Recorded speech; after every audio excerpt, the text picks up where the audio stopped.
सवाल ये है कि हम जेम्स वेब टेलीस्कोप को ठंडा क्यों रखते हैं।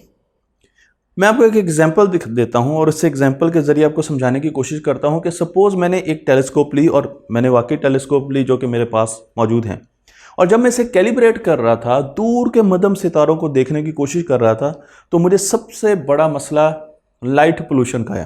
क्योंकि ये टेलीस्कोप विजिबल स्पेक्ट्रम में काम करती है। इसका मतलब ये है कि मैं विजिबल स्पेक्ट्रम की वेवलेंथ को देख रहा हूँ, और जिस जगह मैंने टेलीस्कोप रखे वहाँ पर इर्द गिर्द बहुत लाइट है। तो लाइट पोल्यूशन की वजह से मध्यम जो लाइट है, जो दूर के फोटॉन्स है, वो इसको कैप्चर करने में मुश्किल हो रही थी और इमेजेस अच्छे नहीं बन रहे थे। तो मुझे अंदाज़ा हुआ कि सबसे पहले मुझे जो करीब की रोशनी उसको ख़त्म करना पड़ेगा। अब एग्जाम्पल लीजिए कि आप एक टेलीस्कोप, बहुत बड़ी टेलीस्कोप बनाई और उसमें आपने रोशनी के बल्ब लगा दी और वो डिटेक्ट क्या कर रही है, विजिबल लाइट। तो क्या वो दूरबीन काम करेगी? नहीं करेगी। इसी तरीके से आप अब चलिए इंफ्रारेड स्पेक्ट्रम में। अगर आप एक ऐसी टेलीस्कोप बनाते हैं जो कि इंफ्रारेड स्पेक्ट्रम में ग्लो कर रही है, मतलब इंफ्रारेड रेडिएशंस दे रही है, और उसके ज़रिए आप दूर के इंफ्रारेड रेडिएशंस पकड़ना चाह रहे हैं किसी प्लैनेट की, किसी गैलेक्सी की, तो क्या आप कर सकेंगे? नहीं कर सकेंगे। तो हमें ऐसी दूरबीन चाहिए, ऐसी टेलीस्कोप चाहिए जो इंफ्रारेड स्पेक्ट्रम में ग्लो ना करे, और उसके लिए हमें उसका टेम्परेचर बहुत कम करना पड़ेगा। उसके इंस्ट्रूमेंट्स को नियर एब्सोल्यूट ज़ीरो के करीब लाना पड़ेगा, जो कि तकरीबन -273 डिग्री सेंटीग्रेड है। उससे सिर्फ 7 डिग्री ऊपर -266 डिग्री सेंटीग्रेड पर ये तमाम इंस्ट्रूमेंट्स कूल किए जाते हैं, ठंडे किए जाते हैं, और उसके लिए हम क्रायोजेनिक कूलर्स का इस्तेमाल करते हैं, जो कि मैं इंजीनियरिंग की डॉक्यूमेंट्री में बता चुका हूँ। तो आप यहाँ पर इन इंस्ट्रूमेंट्स को देख रहे हैं जिसमें हमारे पास NIR स्पेक्ट्रोमीटर भी है, कैम भी है, MIRI भी है, और उसके साथ FGS भी है, जो कि गाइडर है, गाइड करता है कि किस तरफ को टेलीस्कोप की ओरिएंटेशन होनी चाहिए, इसे पॉइंट किस तरफ करना चाहिए, और फिर उस तरफ को स्टेबलाइज भी करता है।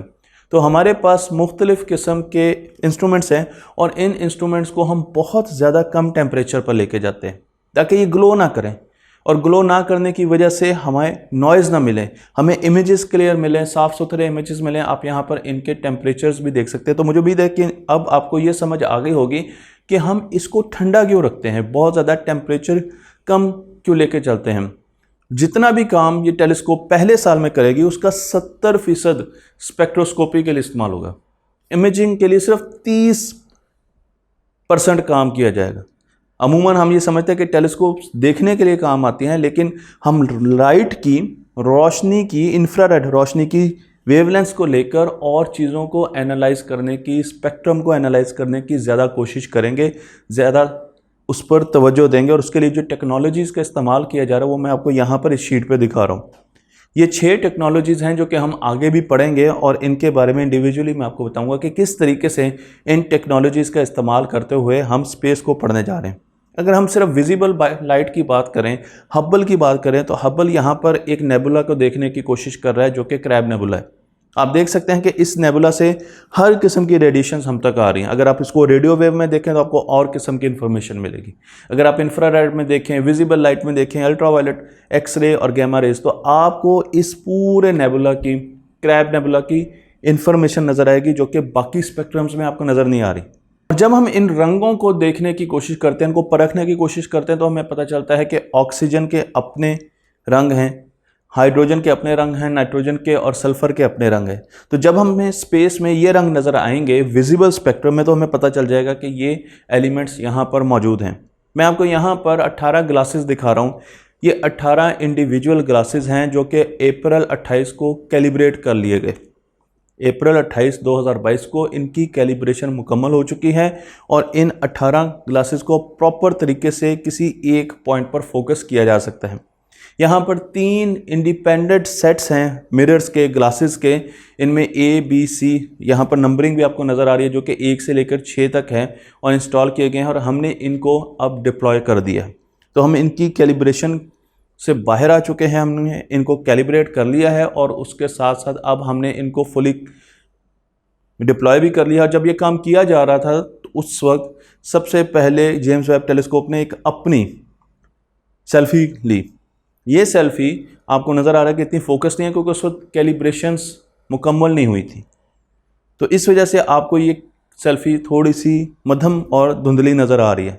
लेकिन साथ साथ जेम्स वेब टेलीस्कोप ने एक ऐसे सितारे को ढूंढा जो कि आइसोलेटेड था, क्लियर था, ज़रा अलग थलग था बाकी सितारों से, और उसने सबसे पहले तस्वीर उस सितारे की ली। क्योंकि इस वक्त इसके 18 के 18 ग्लासेस कैलिब्रेटेड नहीं थे, अलाइंड नहीं थे, फोकस नहीं थे, इस वजह से ये तस्वीर धुंधली भी आई और हर मिरर ने अपनी एक तस्वीर ली। हर मिरर ने एक टेलीस्कोप का काम किया और 18 मुख्तलिफ इमेजेस इस सितारे के हमारे पास आए।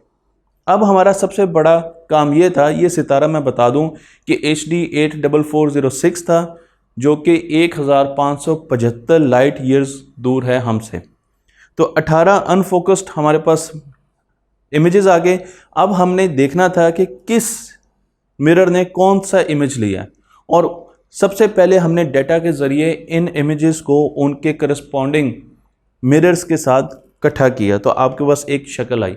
और उसके बाद हमने इन इंडिविजुअल ग्लासेस को, मिरर्स को कैलिब्रेट करना शुरू कर दिया ताकि ये इमेजेस ज़्यादा से ज़्यादा क्लियर हो सकें।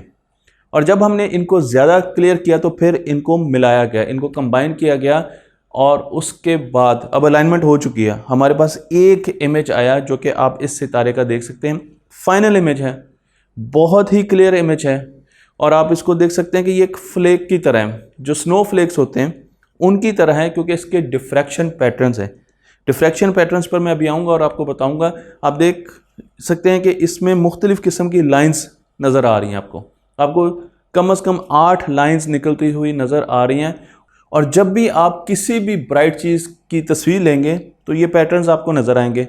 डिफ्रैक्शन क्या होती है? जब भी रोशनी एक ऑब्जेक्ट के गिर्द से गुजरती है तो वो डिफ्रैक्ट करती है, इसका मतलब ये है कि वो बेंड करती है। आप यहाँ पर देख सकते हैं कि रोशनी जब एक स्लिट से गुजरी, एक सुराख से गुजरी है, तो वो एजेस के गिर्द बेंड हो रही है, आहिस्ता आहिस्ता बेंड होती है, और उसकी वजह से उसके डिफ्रैक्शन पैटर्न्स बनते हैं जो कि आगे आपको स्क्रीन पर नज़र आ रहे हैं। इस चीज़ को सिंप्लीफाई करके, आसान करके मैं आपको बता रहा हूँ कि अगर हमारे पास एक ऐसी टेलीस्कोप होती जिसका अपर्चर सर्कल होता, जो बिल्कुल एक सर्कुलर शक्ल की होती, तो आपको जो सितारे की, इस सितारे की तस्वीर नज़र आती है, वो नीचे आपको दिखाया हुआ एक पॉइंट सोर्स नज़र आता है, एक छोटा सा सर्कुलर पॉइंट सोर्स नज़र आता है। अब अगर आप अपर्चर की, टेलीस्कोप के अपर्चर की जो शक्ल है वो हेक्सागोन में कर लें तो फ़ौरन डिफ्रैक्शन पैटर्न नज़र आने शुरू हो जाएंगे, और आप देखें आपको एक सितारा नज़र आएगा जो कि तकरीबन 6 उनमें से लाइंस निकल रही हैं।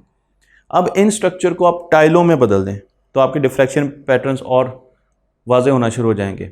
इन जो टाइल्स हैं उनको गैप्स में लें, अब इनमें गैप्स डालें तो आपके डिफ्रैक्शन पैटर्न बदलना शुरू हो जाएंगे, क्योंकि जो रोशनी आ रही है वो डिफ्रैक्ट करती है। जैसे जैसे आपका इंजीनियरिंग डिज़ाइन बदलेगा टेलीस्कोप का, डिफ्रैक्शन पैटर्न्स भी आपको बदलते हुए नज़र आएंगे। और उसके बाद आप इसमें स्ट्रट्स लगाएं, 3 लाइनें आपको नज़र आ रही हैं, मैं अभी आपको दिखाता हूँ ये लाइन्स हैं कि।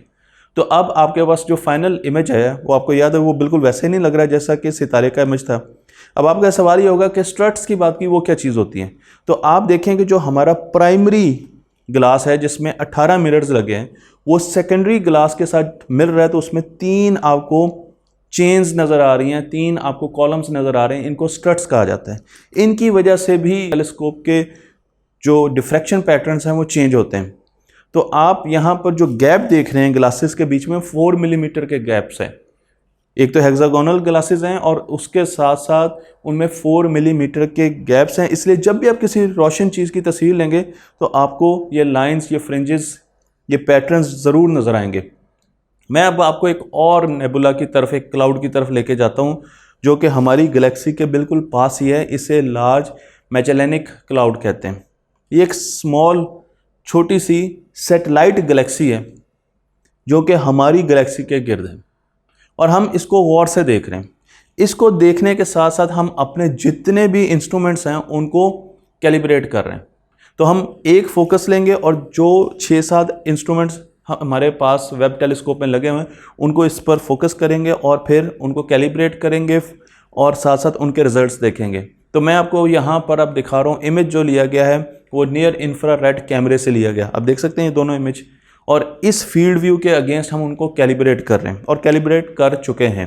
आप बड़े स्क्रीन में इन इमेजेस को देख सकते हैं और आप देख सकते हैं यहाँ पर आपको कुछ स्टार्स और गैलेक्सीज नज़र आ रही है। फिर इसी तरीके से हम ट्रैकिंग सिस्टम को भी कैलिब्रेट कर रहे हैं, फाइन गाइडेंस सेंसर्स उनके ज़रिए भी हम इनको मनूवर भी कर रहे हैं और साथ साथ तस्वीर भी ले रहे हैं। तो इसकी कैलिब्रेशन भी अब हम कर चुके हैं।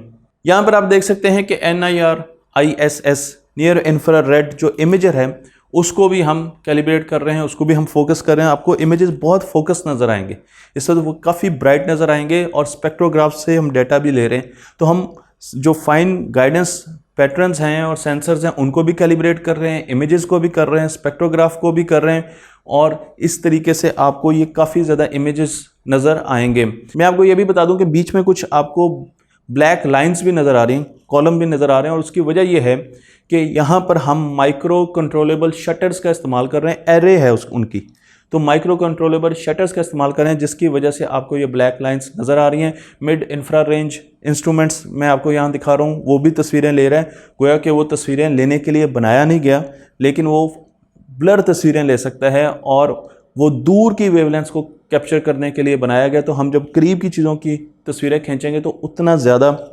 अच्छा रिजल्ट नहीं आएगा, लेकिन हम उसको कैलिब्रेट कर रहे हैं इसलिए हमें ये रिजल्ट नज़र आ रहे हैं। तो ये एक पूरी तस्वीर है, इसमें आपको जितने भी कैमराज हैं और उससे रिलेटेड स्पेक्ट्रोग्राफ हैं और फिर हमारे पास जो गाइडेंस के कंट्रोलर्स हैं और सेंसर्स हैं, ये सारी की सारी इंस्ट्रूमेंटेशन अब हम कैलिब्रेट कर चुके हैं, इनको हम अलाइन कर चुके हैं और इनके रिजल्ट्स हमारे पास हैं। लेकिन अभी हम अगले फेज़ में जा रहे हैं और उस फेज़ में अलाइनमेंट कंप्लीट हो गई है, लेकिन अब हम अगले फेज़ में जा रहे हैं जिसमें हमने इंस्ट्रूमेंट की कमीशनिंग फ़ेज़ की तरफ जाना है और इस फेज़ में अब कुछ टाइम लगेगा और फिर हमारे पास डेटा आना शुरू हो जाएगा, हमारे पास फाइनल तस्वीरें आना शुरू हो जाएंगी और उसके साथ साथ रिसर्च के जो पैटर्न्स हैं, जो रिसर्च प्रोजेक्ट्स हैं मैंने आपको यहाँ पर दिखाए हैं, वो भी आगे बढ़ना शुरू हो जाएंगे। तो ये वो तमाम चीज़ें थी जो इस वक्त तक हम वेब टेलीस्कोप पर हासिल कर चुके हैं। मैंने सोचा कि एक छोटी सी डॉक्यूमेंट्री बनाकर आपको ये तमाम इन्फॉर्मेशन दी जाए, लेकिन जैसे जैसे हम आगे जाएंगे और भी इंफॉर्मेशन आएगी, और भी वीडियोस बनेंगी, और भी डॉक्यूमेंट्रीज़ बनेगी और मैं आपको अपडेट रखूँगा कि किस तरीके से हम और रिसर्च को कंडक्ट करने जा रहे हैं। मुझे उम्मीद है कि ये वीडियो सीरीज़ आपको पसंद आई होगी। तख्ती ऑनलाइन को लाइक कीजिए, शेयर कीजिए और अपने इल्म को दूसरों तक बढ़ाते रहिए।